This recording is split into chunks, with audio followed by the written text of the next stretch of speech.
Olá, amados, tudo bem? Esse último vídeo agora é só para falar sobre o maná e sobre os juízes de Israel. O Jetro, que era um sacerdote de Midian, começar pelos juízes, ele propôs a Moisés um sistema de justiça. Isso era muito importante, né? Jetro, Midian, os filhos de Quetura de Abraão. Os midianitas atacaram Gideão e eles eram povos hostis ao Deus de Israel e à própria Israel, assim como os amalequitas, que eram descendentes de Esaú. Mas Jetro, ele reconheceu o Senhor, né, e aconselhou Moisés como a montar um sistema justo. Eles eram escravos e precisavam de um sistema de justiça. E se não houvesse justiça, o projeto de Deus estaria ameaçado. Então Jetro traz um conselho registrado na Bíblia, que Moisés aceita e faz tudo. Moisés estava cansado, resolvia tudo sozinho, e o conselho dele era para distribuir em 4 instâncias: chefes de 10, chefes de 50, de 100, de 1000 e Moisés. Né? Moisés é o advogado entre a última instância e Deus. Esse sistema depois, no livro de Reis e Crônicas, vai ser substituído por um sistema de juízes por cidades. Na era medieval, os judeus calcularam, e esses juízes, e eles descobriram que o número deles é 78.600. É o número desses juízes. Como é que eles chegaram a essa constatação? Se você pegar e dividir 600 mil pessoas, homens que saíram do Egito, por 10, você vai ter 60 mil. Se você dividir 600 mil por 50, depois por 100, depois por 1000, e somar tudo, você vai ter 78.600. Então os judeus medieval calcularam. Então o sistema jurídico de Israel tinha 78.600 juízes, no mínimo. Se você aplicar essa regra de Jetro, a população mínima de Israel, que era 600 mil homens que saíram a pé, fora mulheres e crianças. Isso tinha o objetivo de resguardar a segurança. Os casos mais graves chegariam a Moisés. Por exemplo, um caso grave chegou a Moisés, a questão do divórcio. O juiz de 10 não tinha como resolver o divórcio, nem o de 50, nem o de 100, nem o de 1000. O divórcio foi Moisés que teve que resolver. Ele era, digamos, o STF, a Suprema Corte ali. E aí ele e Deus resolviam ali. E os juízes inferiores iriam impor ao povo e resolver conforme aquela decisão. Então, a decisão mais difícil de Moisés, e que ela é citada no Novo Testamento, foi a questão das cartas de divórcio. Como divorciar? Moisés permite divorciar pela questão das coisas imundas, basta da barra. Não se sabe se era adultério. Tá?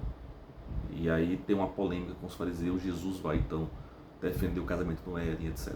Então esse sistema tinha 78 mil juízes, 600, muita gente. Isso mostra a preocupação com a justiça. E Moisés elege Josué como chefe militar para combater os amalequitas. Então Moisés cuidava dos assuntos internos da nação e Josué dos assuntos externos, da guerra contra os amalequitas que iam atacar o povo de Israel. Os amalequitas atacavam por trás, para pegar os mais idosos, os mais fracos, etc. E Josué, comandante, jovem, delegado por Moisés. Moisés apenas levantava a mão como sinal de aprovação da parte de Deus. Ellen White vai comentar na sexta-feira que os amalequitas queriam destruir o Deus de Israel. Eles achavam que os seus deuses, veja, o Deus de Israel acabou de destruir todos os deuses do Egito. É como se o Haiti, um país fraco, tivesse derrotado todo o exército americano, o país mais poderoso do mundo. E aí os amalequitas viram aquilo, sentiram ódio, inveja, orgulho, disseram: olha, no deserto é hora de matar eles. E foram lá para arrebentar eles, mas Deus agiu, e Josué, o comandante do exército externo, chefe militar, fez um ótimo trabalho com as suas estratégias, mas era o poder de Deus que estava por trás, porque eles eram muito frágeis ainda militarmente. O povo de Israel não tinha tantas armas assim. Sobre o maná, nós temos aqui alguns pontos interessantes. O maná, ele parecia um coentro, ele parecia um gosto de mel, era uma seiva, que é uma geada, né, tipo uma seiva, que ficava ali, caía. Existe um maná hoje, um maná entre aspas, que as pessoas chamam na África, que é um secretado carboidrato por cochonilhas, né, que dá entre junho e julho. Então alguns teólogos acham que esse material foi multiplicado por Deus.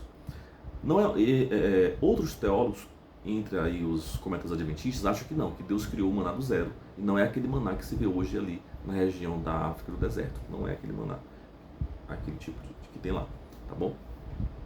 Outro ponto que é importante sobre o maná é a sua simbologia. O maná, ele apontava para o sábado, a guarda do sábado, e apontava para o próprio Cristo, o Filho de Deus, a oferta de Deus. Mas a palavra maná, ela não existe no Antigo Testamento. Essa palavra é uma palavra grega, dada pelos gregos ali 200 anos antes de Cristo, depois que o Antigo Testamento estava todo fechado já. Maná é a tradução da expressão hebraica manhu, que se quer dizer que é isto. Né? Quando você lê o capítulo 16, quando desce a geada, né, que era uma secreção parecendo coentro e gosto de mel, ele fala, esse é o pão. Que é isto? Eles falam, o que é isto? Né? Aí ele fala, é o pão do céu. Então, essa expressão, o que é isto, que é em hebraico manhu, na verdade, esse man, pode ser até uma palavra aramaica, há um debate sobre isso, que seria quem em aramaico, e foi traduzido, incorporado ao hebraico.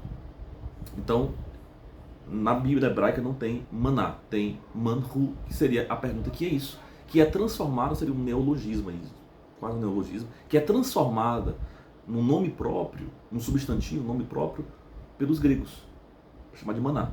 Então, mas a maná, na verdade, em hebraico é manhu, que significa que é isto, que é a admiração do povo.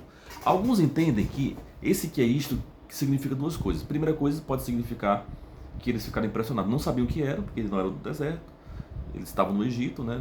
Não tinham ido para Canaã ainda, não conheciam aquela parte, e não conheciam, e ficaram surpresos. Aí fala, esse é o pão que Deus manda para vocês. Ou eles estavam dizendo, o que é isso? No sentido pejorativo. Cadê o pão que ele prometeu? É isso o pão? Então tem essas duas interpretações, tá? Uma positiva, uma negativa, para a questão do que é isso, que em hebraico é manhu, e em grego maná, que é a tradução que nós assumimos aqui hoje, porque o João Ferreira de Almeida vai traduzir pela versão da Septuaginta, dos gregos. Bom, o maná, Deus deu comida para Israel como? De manhã caía maná e à tarde cordonizes.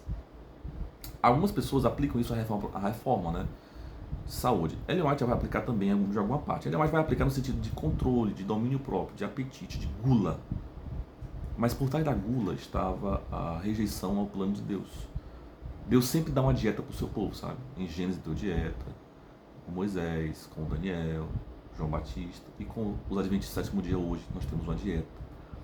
A dieta é algo que só um rei pode dar, sabe? Quando Nabucodonosor queria dar uma dieta para Daniel, ele queria dominar Daniel. Então a dieta vem do seu Deus, naquela cultura milenar.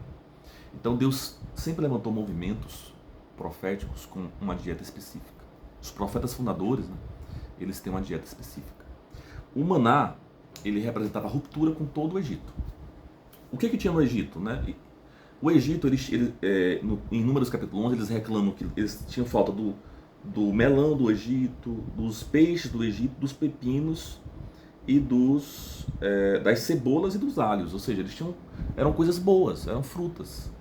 Que mal tem no alho, que mal tem na cebola, que mal tem nos melões, que mal tem nos peixes do Egito. Você sabe que o nome científico da tilápia, ela é Orelcomes niloticus, porque a tilápia vem do Nilo. A origem da tilápia é de 4.000 anos que se conhece ela. Justamente o período em que os israelitas estavam presos. Então a tilápia é um peixe do Egito e da África. Então é possível que a tilápia seja esse peixe que eles estejam falando. Porque é o primeiro peixe criado em cativeiro e é um peixe do Egito. O tambaqui é um peixe aqui da Amazônia, mas o tilápia é um peixe do Egito. E o nome dele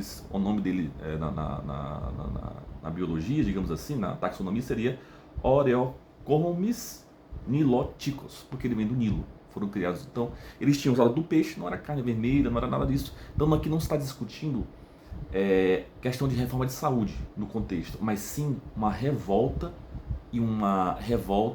de pessoas não santificadas que estavam dispostas ao prazer. Não é que o alho fosse mal ou o melão, são frutas, são criadas por Deus. Mas o porquê que eles estão reclamando? Eles estão querendo esses alimentos aqui porque eles não querem servir o Deus de Israel. A dieta do Deus de Israel era uma dieta que exigia submissão. Então, ao rejeitar a dieta de Israel, eles estavam rejeitando, na verdade, a Deus. Porque aí eles reclamam do maná e tal. E Deus manda as cordonizes, eles comem até se fartar e sair pelo nariz e tal. Cordonizes também, que eram aves que eles queriam carne. Moisés, onde tem tanta carne? Eram aves puras. Tá? Eram aves puras. Então aqui são alimentos puros. E são até frutas. Então eles reclamam com falta das frutas. As panelas de carne, que carne eram essas? Aqui Números fala que eram peixes, mas pode ser carnes imundas e etc. também, não sabemos ao todo.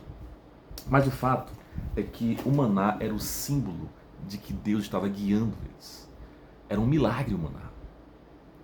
O maná, ele era o presente dado por Deus. Lá os deuses egípcios pediam comida para não matar você. E esse Deus de Israel dá comida. O primeiro presente da Bíblia, sabe qual foi? Foi a comida. Deus deu a comida. A primeira ordem foi crescer e multiplicar sobre a sexualidade humana. Mas a primeira dádiva foi comida. Esse é o Deus que dá comida. Esse é o Deus que farta o seu povo. Esse é o Deus que entrega o pão. E o maná, esse pão que desce do céu, Jesus vai dizer que é Ele. Por quê? Porque só Ele pode te dar a vida eterna. É a carne dele. Quando você come o maná hoje, que é aceitar Cristo Jesus, você vive eternamente. Você vai receber a vida eterna. Então o pão que desce do céu é Cristo. Os fariseus se orgulhavam, olha, nossos pais comeram pão no deserto. Jesus falou assim, comeram, mas morreram. Mas quem comer da minha carne, beber do meu sangue, ainda que morra, viverá. Então Jesus é o nosso maná. Ele é o nosso pão, Ele é a nossa água, e que Ele esteja sempre no nosso coração. E lembremos-nos sempre de que a rebelião é um problema entre eu e Deus. É um problema entre a minha dura cerviz, a minha insubmissão e o Deus Todo-Poderoso. Eu tenho uma rixa com Deus. Nós temos uma guerra entre nós e Deus. Israel travou essa guerra no deserto. E essa guerra entre eles, a sua natureza carnal e o Deus de Israel. Alguns venceram, outros não. Quero terminar tirando uma lição dos juízes. Por que esse cálculo é tão importante? 78.600. Você pode fazer aí que vai dar a mesma coisa. Porque para você achar, ele disse, olha, procura homens tementes a Deus, que não amem o dinheiro, né? Homens de verdade.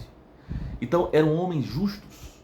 Ou seja, nem todos murmuravam em Israel. Pelo menos 78.600 pessoas foram encontradas para ocupar essas funções, e mostra que em Israel havia homens justos. E o sistema judiciário dependia não da remuneração, mas da justiça. Olha, não faça distinção entre pobre e rico, seja neutro, julgue com seu caráter, porque esses juízes eles tinham que julgar com seu caráter.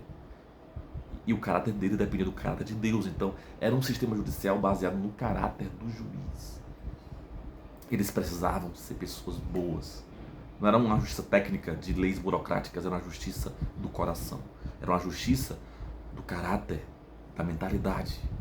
Então, esses juízes, havia sim muita gente em Israel temente a Deus, mesmo com uma geração totalmente corrompida. Deus te abençoe, que esses resumos possam te ajudar aí no estudo da lição da Escola Sabatina.